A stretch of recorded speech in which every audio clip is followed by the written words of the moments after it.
Welcome to Stepdad Success, turning the tide on the way stepdads are seen and show up in the world.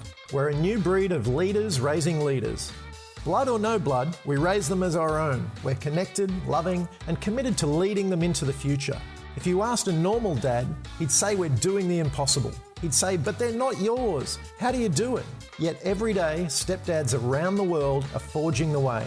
That's what we call Stepdad Success. We're leaders raising leaders. And these are our stories. G'day, this is James Klobassa from Stepdad Success, and we've got another interview today. The guy I wanted to introduce to you today is Matt Jones. Matt Jones is a property investor, been investing in property for a long time, and actually runs a website called the Property Resource Shop. Super successful there, super successful as an investor. He's married to Marissa, and he's got a stepson, Morgan, and 2 kids of his own, and lives on the amazing Sunshine Coast, down probably 15 minutes away from me. And we catch up occasionally, so I thought I'd get Matt on the call today and just have a discussion just around the whole step parenting thing. We've known each other a fair few years now, but just in recent times have caught up a little bit more often.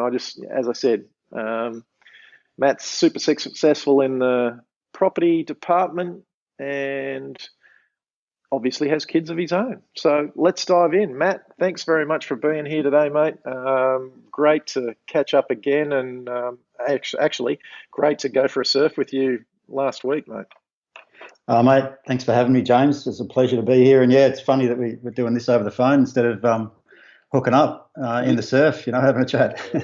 Yeah, exactly. Next time we might, as this progresses, we might get you on again, and next time we'll do it in person and maybe have a cold beer or a coffee together as well. Yeah, mate, sounds good. I'm always up for that. Right. As I said, you've been super successful in property, and you're married with Marissa, and now 3 kids, 1 stepson, Morgan. Tell me about do you want to fill us in a little bit more on your background and how you got to today, maybe first meetings with Marissa as well? Yeah, man, where do I start? I mean, I used to be in theatre as a lighting technician many, many moons ago. I left that in 2005, but I met Marissa there in 2000, and she was doing the same job as me in Brisbane at the Queensland Performing Arts Centre there, and that's how we met. We didn't sort of kind of see each other, I suppose, from past anything else other than a colleague or whatever, till a few years in, and then sparks kind of happened, and it all just came about, thankfully, and we've been together ever since. And Marissa had a son, Morgan, so I met him when he was about 5, I think it was, we hooked up, got married in 2009, and I left the theatre industry, became a postie for a couple of years as I kind of transitioned into being a full-time property investor. And then, got married in 2009. That was a massive year. We kind of bought a house, moved to the Sunshine Coast. Marissa got pregnant, had our honeymoon over in Thailand. Morgan started, high school. It was just like a crazy 12 months when I look back on it. But, very glad that we did it. We've had a great life up here, love the coast, and love the transitions that we've made. And we've got 2 more kids now, Elijah and Emily, Emily just turned 4 last week, and Eli's 6, nearly 7, and Morgan's 19. So, big gap between Morgan and Eli.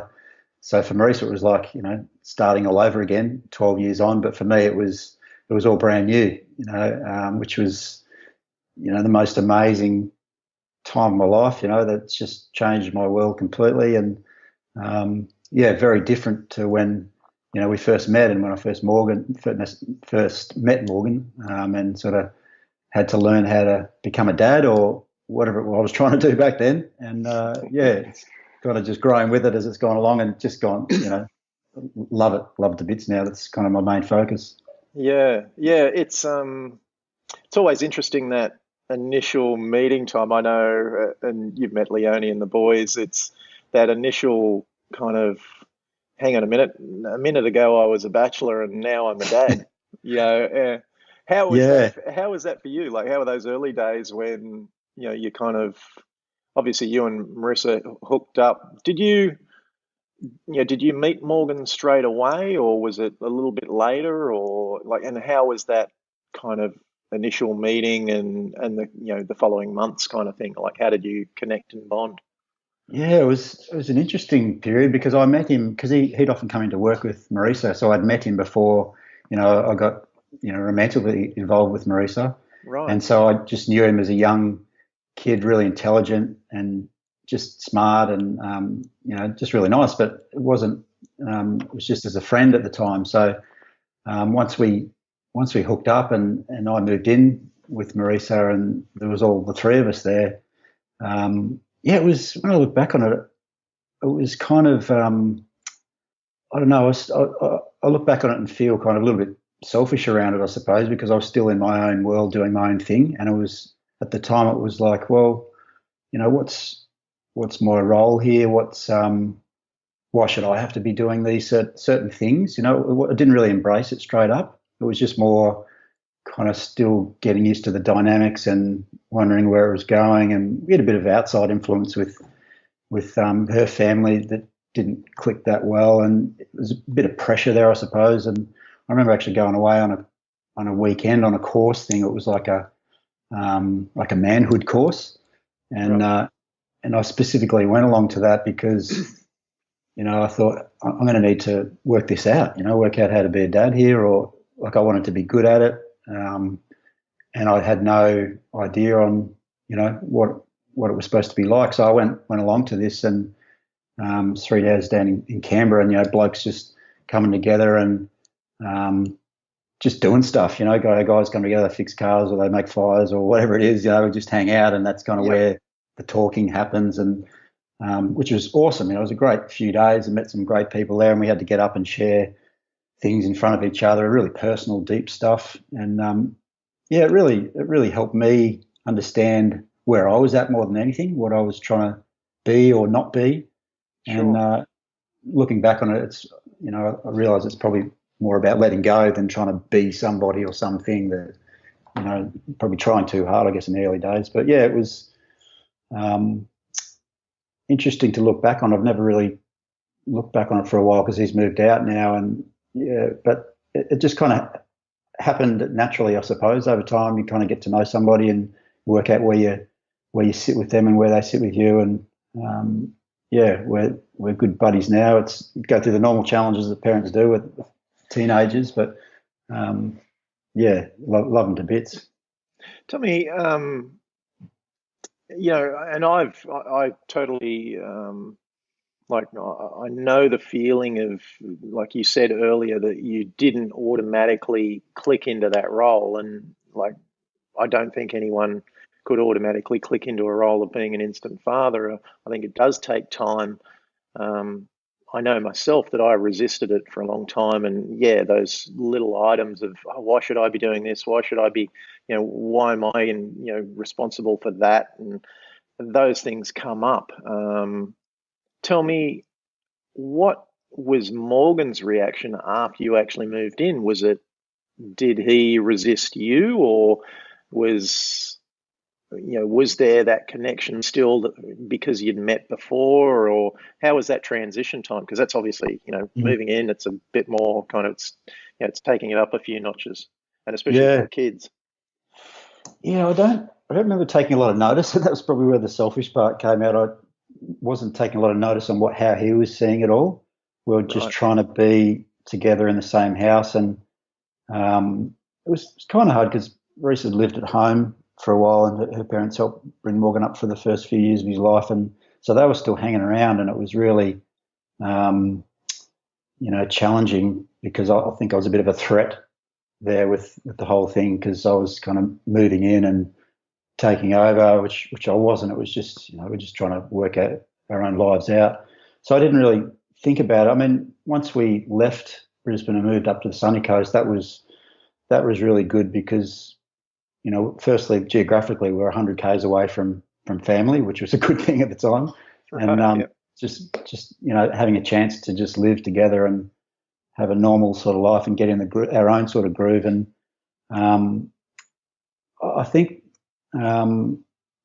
because I tried a bit hard in the early days, maybe there was a bit of resistance there with Morgan, like not like, oh, you're not my dad sort of thing. It was just, kind of like we're friends. You've got to be friends first, rather than try and be somebody else. And I look back to, my parents split up, I don't know, 20 years ago, and Mum's been with another partner for 20 years or more, and he's awesome. And I've learnt a lot from him, and that he's never tried to be anyone except Bob, just Mum's partner, and he's a legend. Yeah. And there was a time there I remember feeling like, oh, who's this guy? Like he's moving in with Mum, and poor old Dad, he's been booted out, and but then he didn't push himself on anybody, and I learnt from that. I think that's the best way to do it. Just be you, and he was there because he loved Mum, and we just happened to be there as well. And so once those barriers came down, everyone just became friends, and I think that's what happened with Morgs as well. We just kind of take that pressure off. Don't feel like anyone's got to be or do anything. It's just we're just here together, and I think that's starting to happen more now that he's older, and hopefully we can sit down and talk about that, more as he gets older, about how we both felt during that time, because I think that's going to be really important. But I can feel now that it's just getting a little less strained, and we just talk about normal stuff. It's not like, you got to do this, you got to do that. We're not trying to control anything anymore. I guess we were trying to be a bit controlling in the early days, but now it's just be yourself, going to make some mistakes. Here if you need anything, hope to see you soon. That's about it. Yeah, so it sounds like your connection with him is pretty solid. And, you're more, as you said, you're more like friends than kind of, dad and son. How does Morgan go, and how do you see the relationship with him and the other siblings? Oh, they're awesome. Eli and Emily just look up to him and love him so much. We only see him probably a couple of times a month, I suppose. He'll come up and sleep over, or we'll be down in Brisbane. And whenever that happens, it's just it's wonderful, because they're like, well, they are, they're brother and sister. They're close. Sure. I don't think Eli and Emily have worked out that he's a stepbrother as such. But we haven't really made that, an issue or anything. It's just like he's a brother, really. Sure. And so they're all really close when they're together. That's great. Yeah, I mean, I mentioned this a couple of times in calls before, but my little two Indian chain, them, they wish that all the families could live together. My family, Leonie's ex-partner and their kids, and they're always saying like, "Oh, I've got a huge family. There's 8 and 9 of us. I wish we could just get a big house and all live together." How do you, do you have any contact with Morgan's dad? Is he still in the picture? Yeah, he's from the theatre industry as well. So I knew him then, kind of knew him. He was in a different sort of area. And so I knew he was Morgan's dad very early on, and we've always got along, and Maurice and him have always had a really good relationship. So he's not around that much, he works a lot, goes overseas a bit, but we do see him, Christmas, birthdays maybe, but he's just a lovely, lovely guy. We get along really well, just kind, gentle man that loves Morgan to bits. He just hasn't been around much, I guess, for most of his life, but I'm hoping and kind of encouraging for him to spend more time with him now, I think, because he missed all that time, and hopefully they can strengthen that bond as Morgan gets older. I think he needs that. So yeah, he's been great. It's never been any animosity or anything like that. It's a pleasure to have him around and go and have a beer with him or something, and there's never anything, awkward about it or anything, and that's testament to Marisa, how she's set up the relationship in the beginning, and what boundaries are in place, and it's always been amicable, which I'm always very grateful for, because you hear some terrible stuff with custody things going on, and it's never been in our minds at all, which is really good. Yeah, it's an interesting one. I mean, we, as a family, we don't spend a lot of time with Leonie's ex-partner, but they are in our lives. We see them in morning school drop-off, and they've got kids at the same school, and for big events, birthdays, and whatever they do, join us for dinners and cutting the cake and that sort of stuff. And It's great to be able to be in the same kind of space without any kind of angst or animosity or feeling the heat kind of thing. I think it's a powerful thing, and it's not so much that you get along with him; it's that the kids get to see the parents getting along. Even as they've split ways, I think it leaves a kind of a certain mark on them, and gives them the lesson of you can part ways but still be amicable, rather than just and you do hear a lot of horrible custody battles and that sort of thing. What's that passing on to those kids? It's a touchy thing. As part of this whole thing, I think kids are very precious, and in their early years and even in their later years, even up to 20, you really have to be careful of what you're giving them as input. You don't want to have them, they say, there's a saying that they, in training our kids, we're actually training our grandkids. And I think that's quite true, in situations like that, where you might be passing down your own kind of feelings about one situation, but that passed down through generation and generation causes a whole lot of trouble.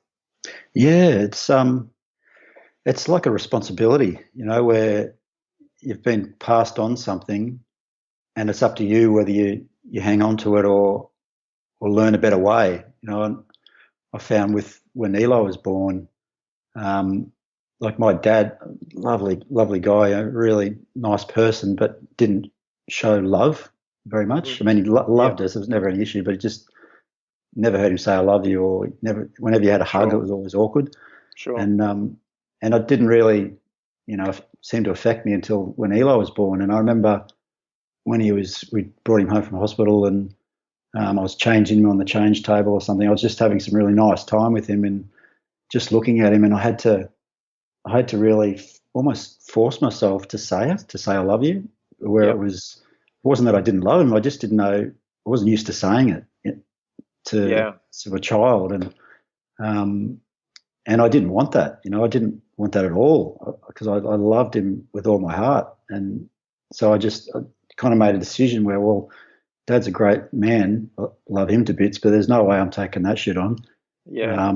It's interesting. It's going to stop here. Yeah, it's interesting. I think I've mentioned to you in the past that, I came with a very rough upbringing, and certainly, I don't ever remember having my dad kiss me. I don't ever remember having him tell me I love him or tell him that he loves me, and hugging. I would probably, man hugged him a couple of times in my life. And, I remember when the boys were little, and then when they were really, connected, and they still do it occasionally, that they want to kiss me. And it was that was a real, oh, am I allowed to do this? Can I do this? And you're right. You have to almost force yourself the first couple of times to go, okay, it's okay. I certainly don't want to be like my dad. So, I've kind of taken that on as my little challenge, and, to be able to openly show emotion without any reservation kind of thing. It's a big one. Yeah, and it's a choice, I think. You can choose to take that on, I see it when you said about the grandkids, I just see it as a point in time where you stop that from being passed on lots of other great things, but every now and then you go, I just didn't like that when it happened to me, or I didn't even notice it really, but notice it now, that I wouldn't want my kids to be like that, or their grandkids to be like that. So you choose to fix it almost, at that point. Yeah. so it doesn't go any further. So Yeah, they're exactly. Yeah. overflowing with love for their kids.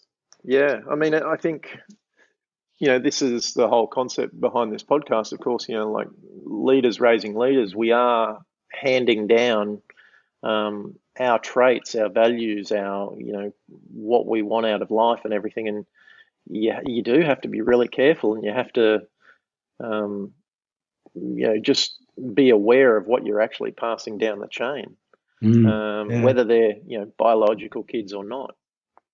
Yeah.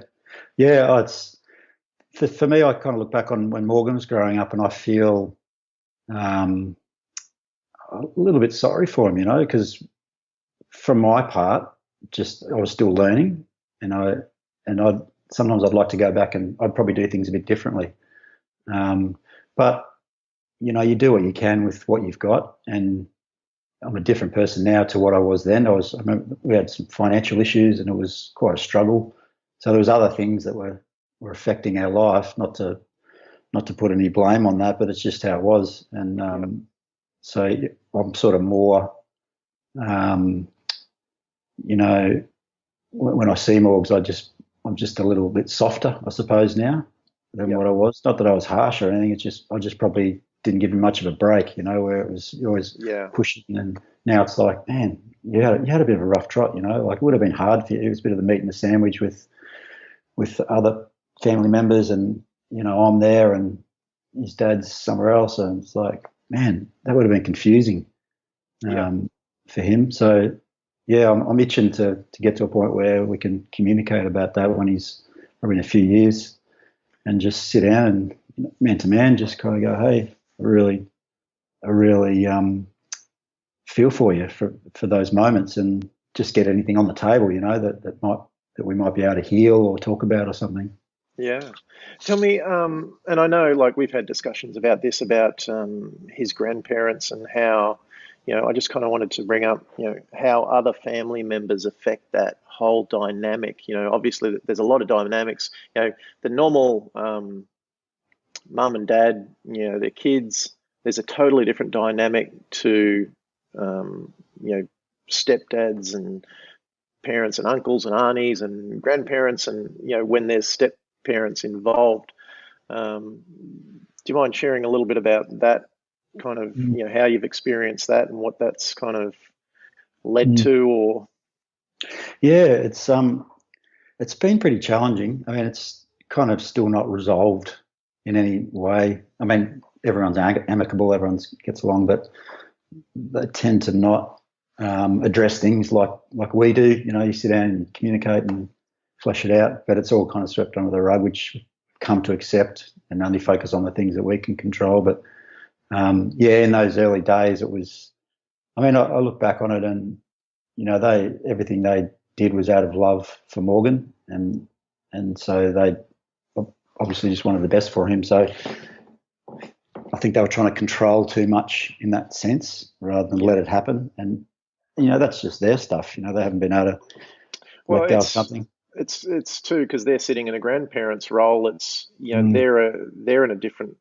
kind of totally different dynamic to the actual grandson. Their grandson. If they're most grandparents come in with bags of lollies and all the presents in the world and spoil the grandkids rotten. And I wouldn't imagine that they're any different, really, like in their thinking. They're probably in bringing him up, because he lived with them for a little while, didn't he? Yeah, he was very much like a son, really. I think for those first 5 years. So, and I think that's where they haven't made a good delineation between a grandparent and a parent when it comes to Morgan. Yeah. So it's always been they still act like it. Yeah.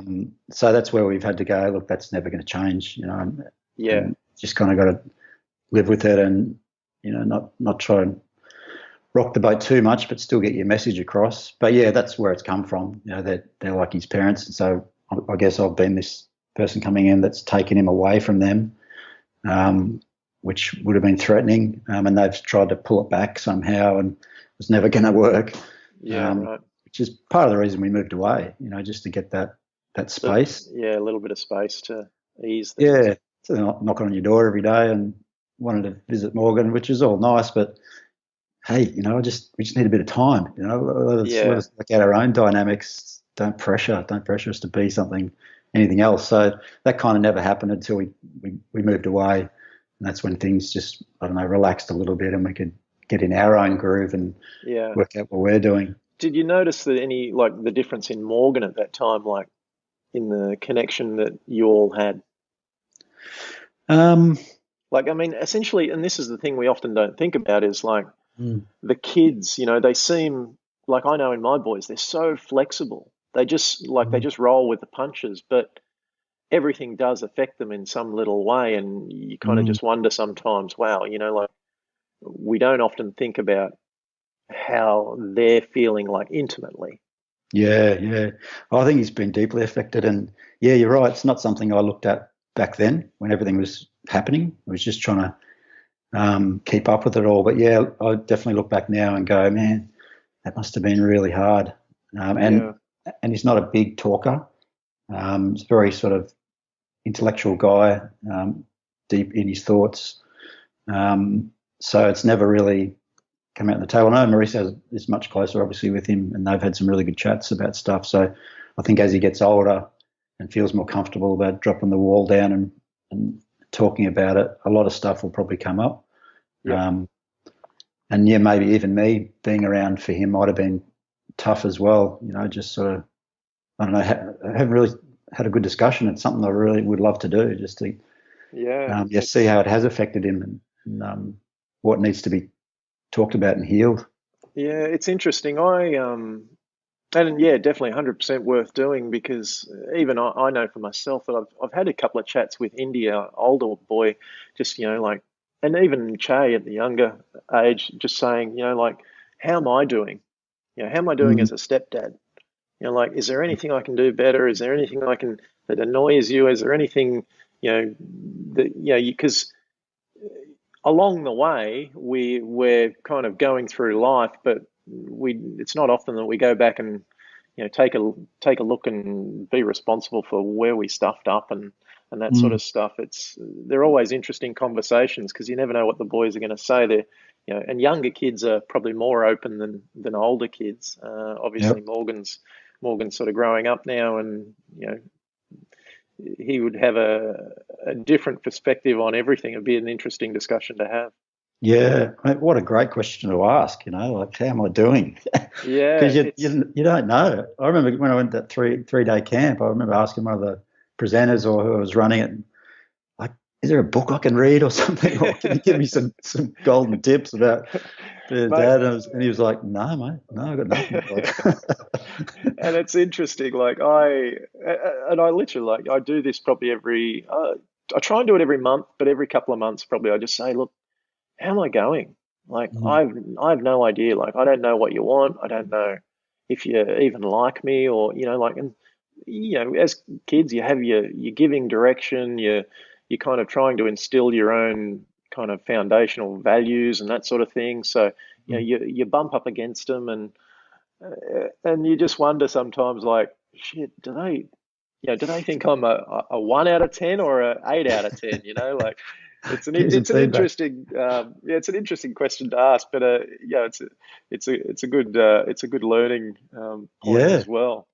I'm going to ask like my kids that tonight, actually, just because they're so different as far as they say everything they think, and how they feel, and they're quick to tell you, and it's very powerful sometimes. So yeah, I'm going to throw that out there and see what comes back. The trick with that one is not to, like I've kind of found, I can't ask them straight after we've done something good, or I can't ask them straight after. I've got to catch them at a kind of a neutral point, and it's a funny situation, because the things that come out of their mouth are very interesting. But I'm sure you'll enjoy that one. Yeah. Matt, I'll change gears a little bit now, because I know that you guys went away for a couple of years and you moved to France. Obviously, business was going pretty well for you, and you decided to get out of Dodge, as they say. But you decided to, or I mean, I'm guessing it was a family kind of mutual decision between yourselves and Morgan for him to stay behind. What age was he then? He was 17. Right. So So big move for him to be Not only Yeah, out on his own, but away from kind of mum and dad. yeah, it was a tough call, and yeah, he started school early, so I didn't start school early. He skipped year 2, and so he was always the youngest in his class. So he finished year 12 when he was 17. So he was due to go into uni, and that's the year we were planning to go to France for a couple of years. So that was kind of in between when Eli and Emily started school too. So we had this window where we thought, beauty, we can do something really cool as a family. And then Morgan is not big on change at the best of times. Even moving house can be a bit of a struggle. And so moving to another country was, off the charts for him. And we'd made the decision to go probably a year before, 18 months before we actually left. So there was time for it to all sink in. And we'd bought his ticket. We were just all going together. That was it.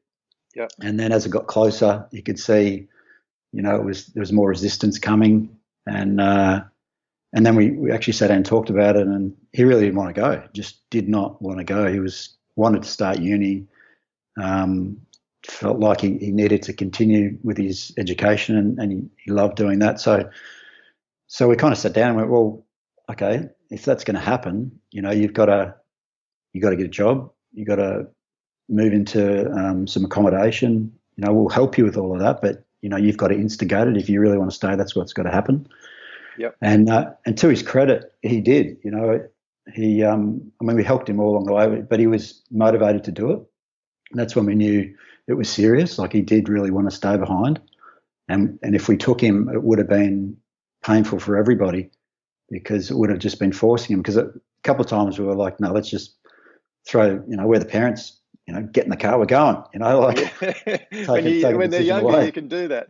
Yeah. Yeah. And we were going to do that. And, but then thankfully, I think we just kind of stepped back and went, hang on a sec, he really doesn't want to do this. And so we just laid some of those boundaries around, and we got him moved into a house and into a share accom with some other students near the uni he was going to, and hadn't quite got a job yet, but he'd at least been trying.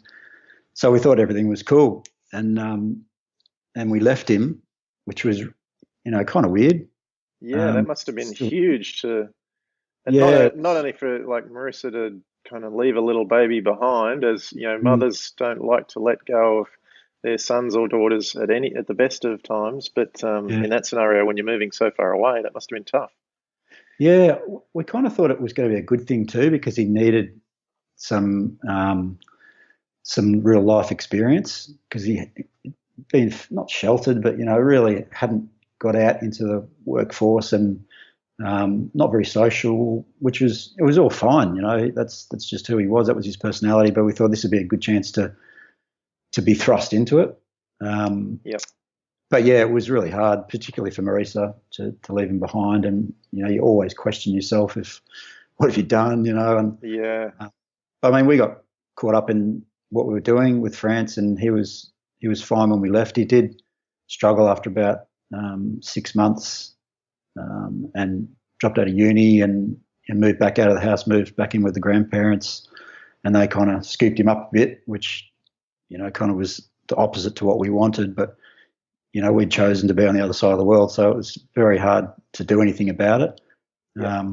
We flew back once because it was his 18th, so we came back for that. And at that point, it was really clear that he was, on his own path, or trying to find his own path. So we went back to France, and then, after that second year, we really came back because we felt like we needed to be home for him. Yep. And not that he'd ever sort of tell us. It was like, I think he really wanted us there, but you kind of know in your heart that every way we looked at it, it always came back to, hey, I think we should be at home. If Morgs needs this. And and even since we got back, it's been, we've treaded carefully around, like we couldn't just waltz back in and go, right, this is what's going to happen. You get back to uni, you get in the house, sure.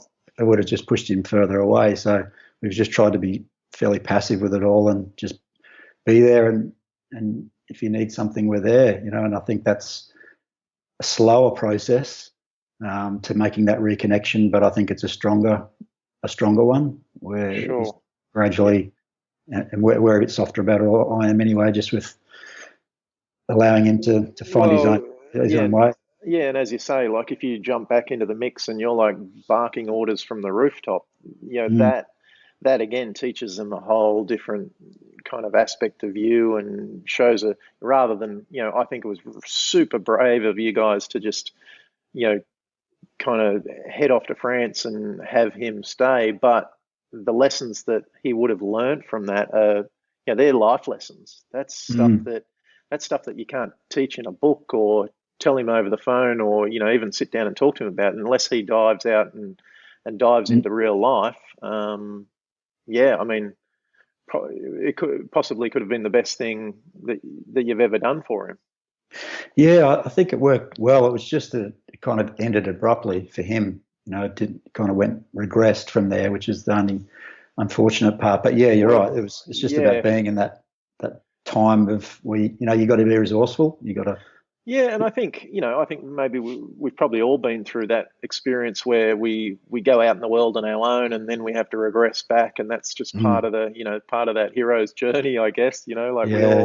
We all go out into the world and expect big things to happen, but work out that sometimes it doesn't go to plan. And that's okay. Yeah, it is. That's the real life stuff that happens, and they're the lessons you need to learn.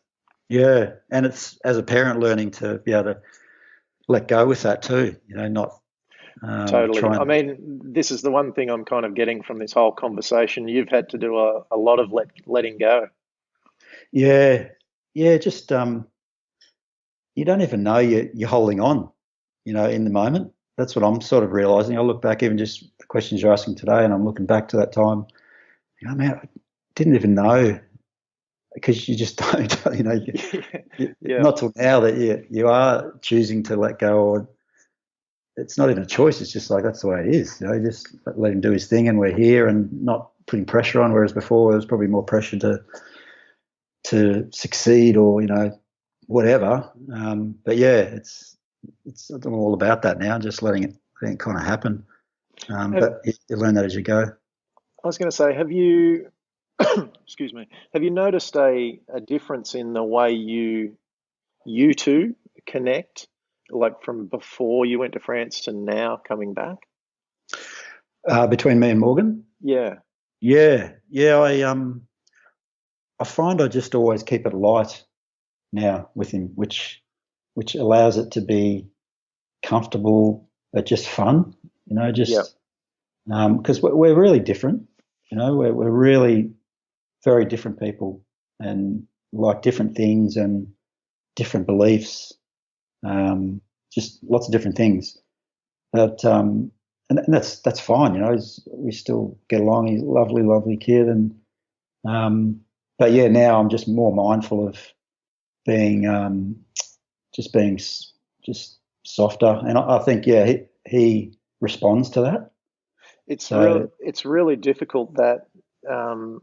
Understanding that kind of difference in you to anyone really, to your kids, to your wife, to your whatever whoever they may be. I've noticed that with the boys, like little Che, he's very much like me, and I can go and wrestle him in the ocean or throw him off the balcony into the pool, and he's loving it. And I can do things to Indy that are much the same as what I do to Che, and he would react totally differently. And just understanding that is a bit of a job in itself. Yeah, you kind of got to think before you do everything. Yeah. Without sort of being clinical, but yeah, like if I'll send Morgan a text or something, I'll always think about how I word it, or not even how I word it, just the topic. Yeah. Where it's just something. Like he'll something that he'll laugh at. I'll usually send something like that first, just to get him engaged, so we can have a conversation about something, whatever it is. And I'm just mindful now of that's how he operates. That's how his mind thinks. He thinks a certain way, and it's about clicking into that rather than trying to force anything on him that I think any of my beliefs. It's like, okay, how would he see this, and how am I going to get the best conversation or the best communication happening? So I'm just way more mindful of that now than I was when he was 12 or 13, just didn't have that perception then. Yeah, sure, But sure. yeah, I think it's something you learn as you go along. Tell me, Matt, I know for myself, there's been some massive changes for me. What do you think have been the biggest changes for you as a dad? Yeah, we as I said, like we dive into this, it's like we we go in kind of, in love with the mum, Mm. and all of a sudden there's all this extra stuff going on, and we didn't kind of assess that at the start. We were just so infatuated and whatever that we don't Yeah. assess all the kind of extra bits that come with it. And what do you Yeah. think's been the biggest change for you and in being a dad? There's a couple of things. The first one's just being more selfless, where it's not about you anymore. It's about Yep, the kids, and every decision you make is about them. So, yep, and that came probably more naturally with my own kids, because just through time, you see them born, and as they grow, it's stronger. So, but when you thrust into it, yeah, there's no adjustment there. So that was probably the biggest thing. Going, wow, okay, I'm responsible for this and that, and do I like that? Not yep, really, yep, but yep. you go along with it because you want to be there. And then I think Yeah, just take time to change that. yeah, and I guess that's the thing you need to realize too. It's like, and I've had times like that where I'm like, oh, am I responsible for that? No, I hate that. Yeah, I don't want a bar of that. And yeah, at the same time, it's not good or bad. It just is, and you just kind of go, okay, yeah, well, that that is part of the picture, and how do I, make that either the way I want it or, like good enough that I can live with it. yeah, yeah. It's funny. It's just time. It's like, I think that's why it takes 9 months to have a baby. You have that adjustment time before they come out, and if it's just sort of put in front of you, you need that adjustment time again. So yeah, and you don't know it's happening really when you look back on it. It's just kind of evolved, and then with Eli and Emily coming along, it's the next biggest thing I think is it makes you realise the time that passes Yeah, with kids, and how quickly it goes, and just always being mindful of that, and how much you can give to them in that time, because it just everyone says it, it just slips away. And my mum's always said it to me. I've always kept it in the back of my mind, but that's when we made the decision to go to France. It was like, oh wow, they're getting older. Like, it's yeah, happening before our eyes. What are we doing? Like, what do we want to do? yeah, And that's been really cool, because it just wakes you up a little bit, going, okay, am I just drifting through life, or what am I doing here? Because they're getting older and I'm getting older. I think that's something that kids it does to me anyway. It just makes you feel like, okay, not in a bad way that time's slipping away. It's just that, okay, I want to do more with the time, yeah, making the most of it. yeah. It's a big realization. Like we're constantly saying to each other, boy, like it's like they go away for a week or two on holidays and they come back and they're different people, and you think, Mm. wow, time's just flying, and you've really got to ask yourself, what do I want? Yeah, What do I want to do? What do I want to do with my next 6 months, 3 years, two yeah, weeks? Like every minute becomes more and more precious. yeah, yeah. I saw an ad they've got a campaign, government campaign at the moment about kids under 5, or I can't remember what the message is, but it's from 0 to 5. They're most um, they're taking in the most amount of information, Yep. emotionally, physically, mentally, and so reading a book to them every day, I think it was something like that. And yeah, just even that, Eli's 6, so he's past that 5 years. It's like, wow, that's already Yeah. gone. Not that you can keep doing it, obviously, but you just go, wow, that 5 years is a really, really precious time. Let's do all we can to be better. Like you're saying, asking that question, how am I doing? Like, how Yeah. can I do doing this better?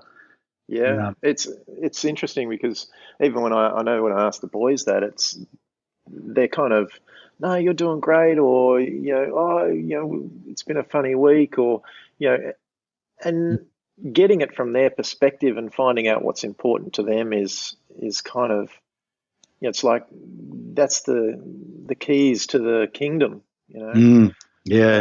We just roll through life like we know everything, as adults, and they're looking at us as if we're old fuddy-duddies, and Mm. it's like sometimes you need to learn, what's new from a child's perspective so that you got a better perspective for yourself. Yeah, I always take that opportunity now to, if especially Eli, if he's down, because he always says how he feels. He's like, I'm really angry at the moment, Dad, or I'm really sad, or I'm really lonely, or something, and I always jump on it Yeah, because it's screaming out for something, and it's yeah, usually not that, but it's just sit down and what are you feeling, mate? Why do you feel lonely? Or he's just missing somebody, and it's so amazing to see them express it that way because I wasn't used to that. So you it's just interesting, jump isn't it? on it, Yeah, I mean, the boys, as I said, Indy's probably a little bit more on the emotional side, whereas Che's a bit tougher and tends to keep things in. But yeah. yeah, like when they do express that, it's like wow. Like, and Yep. to be honest, I've never experienced that when I was younger. I was kind of very quiet and obviously just trying in protective mode. But it's actually Mm. a really nice thing. And when I hear you say that about your kids, I think, wow, like that's really special actually that they can share with you like that. Yeah, and that you can delve in further then because they have Yeah, opened up. It's like, oh, that's what an opportunity. Let's go and sit down and chat about it. Because there's usually something else underlying, but it's not even about what you're talking about. Then it's just the fact that you're talking about it, and yeah, so that when he's 10 years time, 20 years time, whatever, he'll be able to do that because he's yeah, getting that knowledge now that he can, and so that's the bit that I think will be special if we can nurture that now and have that openness later. Wow, that'll be amazing. that's I mean 100%. That's a special gift to be able to have that, because like you walk out into the street and ask someone how they are and they're like, oh, I'm good, I'm Mm, fine, yeah, I'm okay.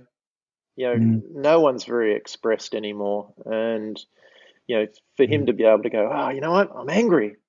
Like mm. it's a beautiful thing because no one says that really. Like you might catch that from someone once in a blue moon, but it's great to see. There should be more of it. Yeah, yeah, we're so consumed with, you're more likely to put an angry icon on your social media profile than actually tell anybody that it's talking about something.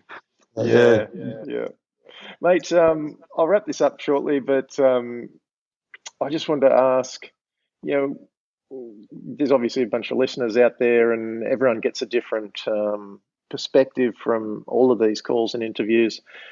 Just wondering, what's one big thing that you would like? What's a key tip or parting words that you'd have for the listeners um, that are tuning in? Yeah, probably from a stepdad point of view.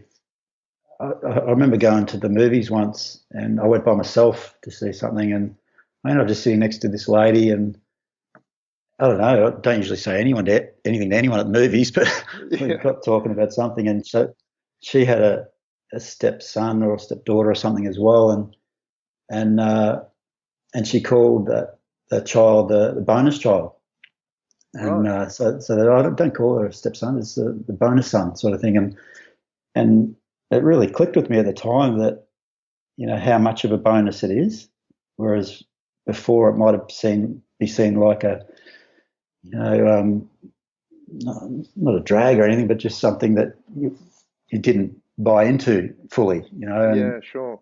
and so now it's about being grateful for everything that's given to you, particularly when you don't expect it because you don't really understand why it's been given to you in the first place, but Sure. over time you look back and go, that was such a bonus. I learnt so much. I might not have handled it in the best way that I could have, but it's made me who I am today. So I guess it's just about embracing it like an opportunity, rather than seeing it as a negative or anything like that. It's just, Yep. um, That's yeah, yeah. That's a really key piece, and thanks for sharing it because like what I heard from that was, as the bonus that they are, and what you said about, they're given to you for a reason.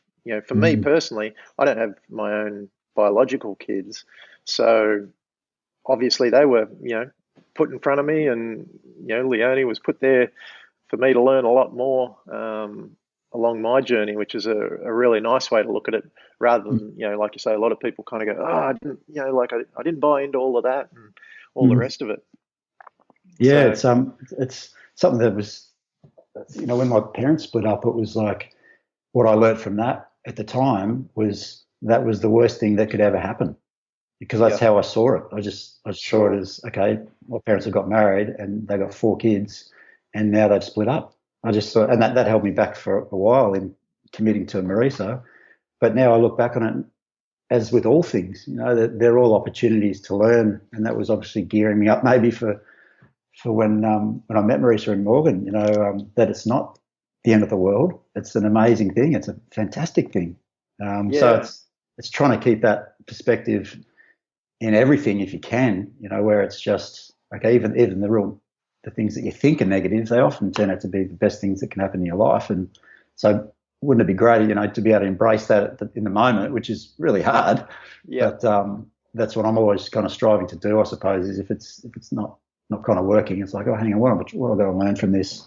How's it going to make me a better person? So, and I think that's been integral along the way. Yeah, awesome, Matt. Awesome.